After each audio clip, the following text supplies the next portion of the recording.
Dans le cadre des passages insolites, 14 muralistes unissent leurs forces pour revitaliser les piliers de l'îlot Fleury. Pascal, avec des fresques colorées.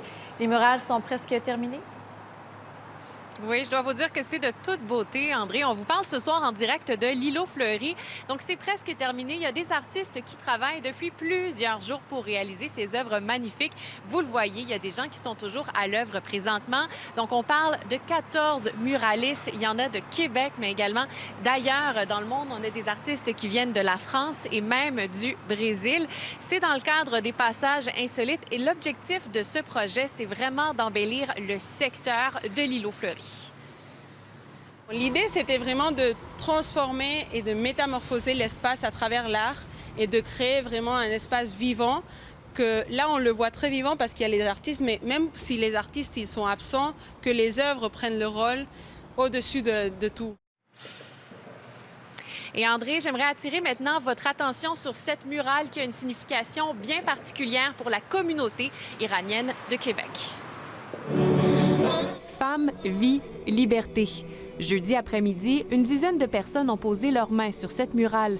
L'objectif, soutenir la révolution féministe née en Iran l'année dernière, après le meurtre de la jeune Mahsa Amini. Qu'est-ce que ça représente pour vous, le geste que vous faites aujourd'hui?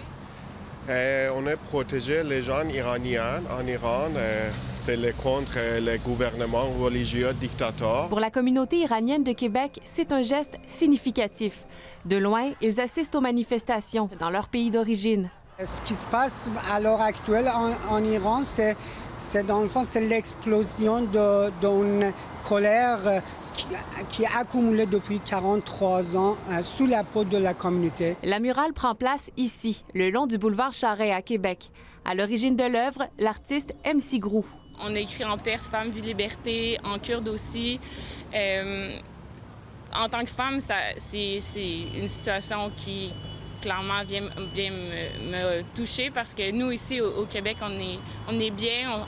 Des fois, on oublie qu'est-ce qui se passe ailleurs dans le monde. Quand vous regardez ça, quel sentiment vous avez? C'est sûr que c'est un mélange de fierté parce que de toute façon, je vois quelque chose de mon pays sur un mur assez important dans la ville de Québec. Mais en même temps, c'est un sentiment d'être loin de ce qui se passe dans mon pays d'origine. La murale est une installation permanente que le grand public pourra observer pour les prochaines années. Signe que ça reste cette peinture, ça veut dire que le mouvement va continuer jusqu'à réussir. Et en terminant, André, pendant qu'il y a des artistes qui travaillent sur ces piliers, la Ville de Québec a lancé un concours pour refaire les fresques des 4 autres piliers. Concours qui s'adresse aux artistes professionnels qui vont réaliser de nouvelles murales en collaboration avec différents organismes de la Ville de Québec qui viennent en aide aux personnes en situation d'itinérance. Donc, concours qui a été lancé officiellement aujourd'hui. Très joli. Merci, Pascal.